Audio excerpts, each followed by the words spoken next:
Guys, আজকে আমার বোন মুখ ফুটে আমার কাছে বলছে যে একটা হাঁস খাবে। এই জন্য আমি আজকে বাজার থেকে হাঁস কিনে নিয়ে আসছি। এখন অনেকেই বলবে যে এটা মুরগি, তাতে আই ডোন্ট কেয়ার। মনের হাসি হচ্ছে সব থেকে বড় হাঁস। আজকে আমি আমার বোনকে খিচুড়ি আর হাঁস রেঁধে খাওয়াবো, তা আবার নিজের হাতে রান্না করে। হ্যালো গাইস, আজকে আমার বোন মুখ ফুটে আমার কাছে বলছে যে একটা হাঁস খাবে। এই জন্য আমি আজকে বাজার থেকে হাঁস কিনে নিয়ে আসছি। এখন অনেকেই বলবে যে এটা মুরগি, তাতে আই ডোন্ট কেয়ার। মনের হাসি হচ্ছে সব থেকে এই পৃথিবীতে লাকি কোন মানুষগুলো জানো? যাদের বড় একটা বোন আছে। হ্যাঁ বন্ধুরা, দেখো এই রাতে রিয়া আখির কাছে হাঁস এবং খিচুড়ি খেতে চেয়েছে, কিন্তু এত রাতে বাসায় তো আর হাঁস নেই।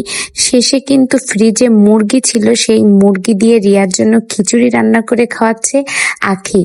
আখি কিন্তু রিয়াকে অনেক অনেক ভালোবাসে, প্রত্যেকটা মুহূর্তে রিয়াকে আগলিয়ে রাখে। তোমরা কিছুদিন আগে দেখেছো কিনা জানি না, এত দামের বাজারে রিয়াকে কিন্তু স্বর্ণের আংটি গিফট করেছে আখি।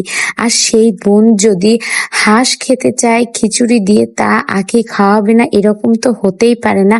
যদি দিনের বেলা হতো তাহলে অবশ্যই অবশ্যই বাজারে গিয়ে হাঁস কিনে এনে তারপরে রান্না করে রিয়াকে খাওয়াতো, কিন্তু অনেক রাত হয়ে গেছে তাই মুরগি দিয়ে খিচুড়ি রান্না করছে।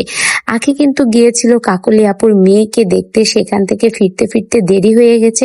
বাসায় এসে কিন্তু রুটি রয়েছে, এটা রিয়া খাবে না। পরে বলছে আমি খিচুড়ি এবং হাঁস খাবো। আখি ঝটপট করে ফ্রিজে মুরগি ছিল আর পোলাও চাল ডাল তেল সবকিছু বের করে অমনি রান্না উঠিয়ে দিল।